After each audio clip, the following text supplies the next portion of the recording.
حضرت امام باقر رضی اللہ تعالی عنہ کے صاحبزادے حضرت امام جعفر صادق رضی اللہ تعالی عنہ کے پاس ایک شخص آیا، کہنے لگا حضرت گھر میں پریشانیاں آنے کی بنیادی وجہ کیا ہے؟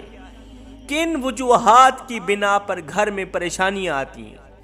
حضرت میرے گھر میں ہم 8 بھائی رہتے ہیں، بیوی بچوں والے ہیں، ہر وقت ایک دوسرے سے لڑتے جھگڑتے رہتے ہیں، ایک دوسرے کے گریبان پھاڑتے رہتے ہیں، ایک دوسرے سے اتنے لڑتے جھگڑتے ہیں کہ نوبت تلوار اٹھانے پہ آ جاتی ہے، ایک دوسرے بھائی کے آگے تلوار اٹھانے پہ مجبور ہو جاتے ہیں۔ گھر میں افراتفری مچی ہوئی ہے، ہر وقت بے چینی بے قراری، دل کرتا ہے گھر چھوڑ کے بیوی بچے چھوڑ کے کہیں دور چلا جاؤں۔ حضرت خدا را میرے اس مسئلے کا حل کریں۔ پہلے تو مجھے یہ بتائیں کہ یہ جو پریشانیاں آتی ہیں کن وجوہات کی بنا پر آتی ہیں تاکہ ان کو جڑ سے اکھاڑ دیا جائے۔ حضرت امام جعفر صادق رضی اللہ تعالی عنہ نے فرمایا گھر میں پریشانیاں آنے کی 3 بڑی وجوہات ہیں، گھر میں پریشانیاں آنے کی 3 اسباب ہیں۔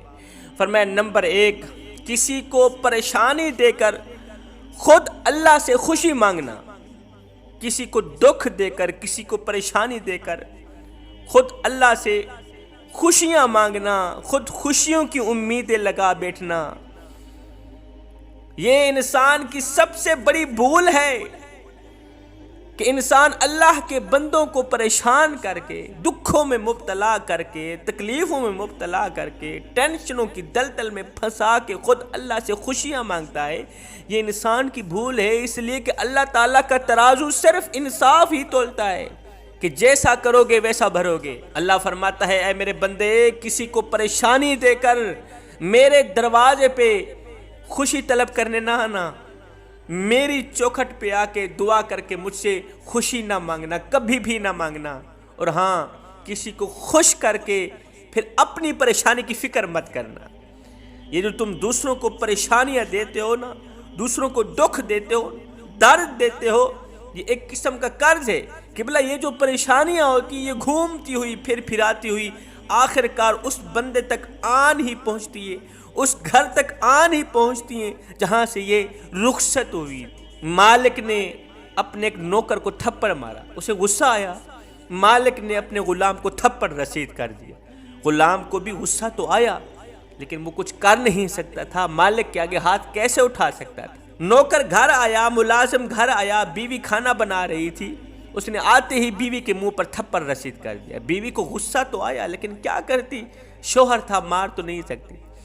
بیوی کو جب غصہ آیا اس نے کیا کیا، ساتھ میں بڑے والا بیٹا بیٹھا تھا، بیوی نے بڑے والے بیٹے کے منہ پر تھپڑ رسید کر دیا، اپنا غصہ نکال لیا۔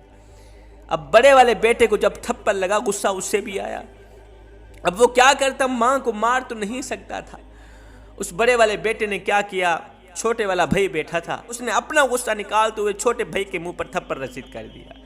چھوٹے بھائی کو بھی غصہ آ گیا۔ یاد رہے یہ جو غصہ آتا ہے نا، یہ اس سلگتی ہوئی تیلی کی مانند ہے جو دوسروں کو جلانے سے پہلے خود جل کر راکھ ہو جاتی ہے۔ جب چھوٹے بھائی کو غصہ آیا، وہ بڑے بھائی کو مار تو نہیں سکتا تھا، اب وہ غصے سے آگ بگولا ہو کر اٹھا، باہر نکلا، باہر ایک کتا بیٹھا ہوا تھا، رکھوالی کے لیے کتا بیٹھا ہوا تھا، اس نے جا کر کتے کے منہ پر تھپڑ رسید کر دیا۔ جیسے کتے کو تھپڑ لگا، کتا بھی غصے سے آگ بگولا ہو کے گھر سے باہر نکلا، دوڑتا چلا جا رہا ہے، دوڑتا چلا جا رہا ہے۔ ایک شخص ادھر سے آ رہا تھا، اس کتے نے اس آنے والے شخص کے پاؤں کو کاٹ دیا۔ پتہ ہے وہ شخص کون تھا؟ یہ وہی شخص تھا جس نے اپنے غلام کو مارا تھا، جس نے غلام کے منہ پر تھپڑ رسید کیا تھا۔ ہائے، کسی کو دکھ دے کر، کسی کو درد دے کر، کسی کو ایک پل کی غمی دے کر تم کیا سمجھتے ہو، تم نے کیا سوچ رکھا ہے کہ تم ساری زندگی ایسے ہی مسکراتے رہو گے؟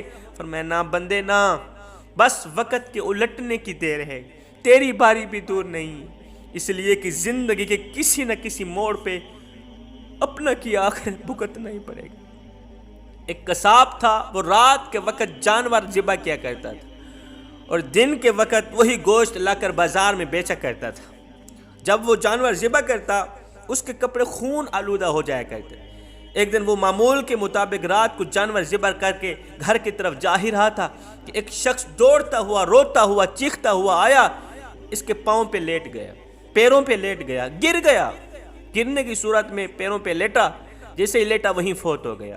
اس قصاب نے دیکھا کہ اس کے پیٹ پہ چھرا کھونپا ہوا تھا، چھرا کھونپا ہوا تھا، جیسے ہی وہ مرا پیچھے لوگ آ گئے، اس کو قتل کرنے والا شخص تو بھاگ گیا، پیچھے لوگ آئے، انہوں نے قصاب کے کپڑوں کو خون آلودہ دیکھا، کہا کہ تو ہی اسی کا قاتل ہے، تو نے ہی ہمارے بندے کو قتل کیا ہے۔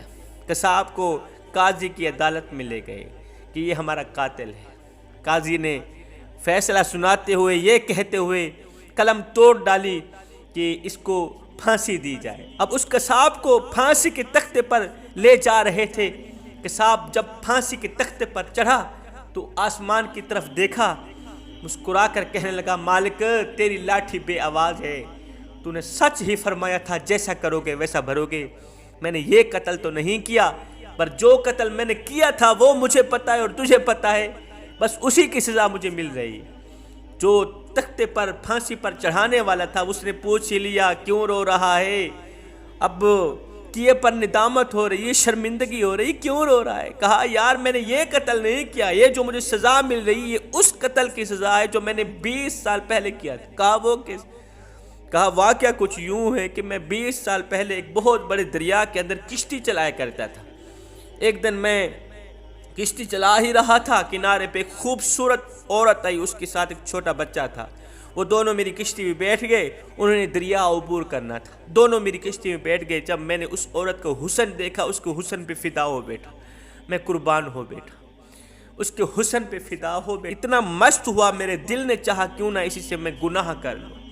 میں نے اسے کہا کہ میں تم سے خواہش پوری کرانا چاہتا ہوں۔ اس نے کہا نہیں نہیں نہیں، میں اللہ کے عذاب سے ڈرتی ہوں، یہ کام ایسا ہرگز بھی نہیں ہوگا، یہ سوچیں بھی بات۔ میں نے اسے بہت تنگ کیا، بہت زیادہ تنگ کیا، میں تجھے مار دوں گا، تیرے بچے کو مار دوں گا، مجھے اپنی خواہش پوری کرانے دے۔ وہ عورت نہ مانی، میرے اوپر درندگی کا بھوت سوار تھا۔ میں نے اس کے ننھے سے معصوم سے بچے کو اٹھایا، پکڑا، اسے قتل کر کے دریا میں پھینک دیا۔ میں نے کہا اب تو تجھے گناہ کروانا ہی پڑے گا، اب تو میری خواہش پوری کرانی ہی پڑے گی۔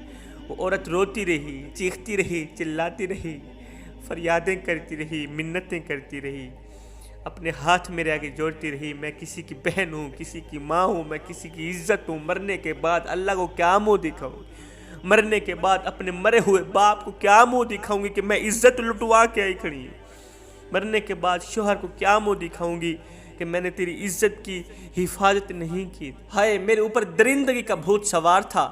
جب وہ پیار سے نہ مانی تو میں نے زبردستی سے اس سے گناہ کر ڈالا۔ جب میں نے اپنی خواہش پوری کر ڈالی، فوراً شیطان نے مجھے ورگلایا۔ شیطان نے کہا اب اس طرح کر، اسے بھی قتل کر دے، نہیں تو یہ صبح جا کر قاضی کی عدالت میں تیرے خلاف مقدمہ دائر کرائے گی کہ اس نے میرے بچے کو بھی مارا ہے، ساتھ میں میری عزت بھی لوٹی، میرے بچے کو قتل کیا، ساتھ میں میری عزت لوٹی ہے۔ اب میں نے کیا کیا؟ اس عورت کو بھی قتل کر ڈالا۔ میاں 20 سال پہلے کی کہانی ہے، مجھے معصوم سی جان پر ذرا بھی رحم نہ آیا، کسی کی بہن بیٹی کی عزت پر ذرا بھی رحم نہ آیا۔ میں نے بچے کو بھی قتل کر ڈالا، اس کی ماں کو بھی قتل کر ڈالا۔ میاں مجھے اس قتل کی سزا نہیں مل رہی، اس جرم کی سزا نہیں مل رہی، مجھے تو اس قتل کی سزا مل رہی ہے، اس جرم کی سزا مل رہی ہے جو میں نے 20 سال پہلے کیا تھا۔ اللہ کی لاٹھی بے آواز ہے، وہ جب چاہے انصاف لے سکتا ہے۔ اس لیے کہتا ہوں کسی کو دکھ نہ دیا کرو، کسی کو تکلیف نہ دیا کرو، کسی کو دکھ دے کر، کسی کو غم دے کر تجھے کیا لگتا ہے کہ تو ساری زندگی ایسے ہی مسکراتا رہے گا؟ نہ بندے نہ، بس وقت کے الٹنے کی دیر ہے، تیری باری بھی دور نہیں ہے، اس لیے کہ زندگی کسی نہ کسی موڑ پہ اپنا کیا آخر بھگتنا ہی پڑتا ہے۔ فرمایا نمبر 2، کھڑے ہو کر پیشاب کرنا۔ حضرت امام جعفر صادق رضی اللہ تعالیٰ عنہ فرماتے ہیں مرد کا ایک کام قبر میں عذاب کو بڑھاتا ہے، مرد کا ایک عمل قبر میں عذاب کو بڑھاتا ہے، اس کی قبر جہنم کے گڑھوں میں سے گڑھا بن جاتی ہے۔ پوچھا گیا حضرت وہ کون سا کام ہے؟ فرمایا کھڑے ہو کر پیشاب کرنا اور پیشاب کے بعد طہارت نہ کرنا۔ فرمایا نمبر 3، نماز میں سستی کرنے والا شخص، ایسا شخص بھی پریشان ہی رہتا ہے، دکھ گھیر لیتے ہیں، مصیبتیں گھیر لیتے ہیں، آفات و بلیات گھیر لیتے ہیں۔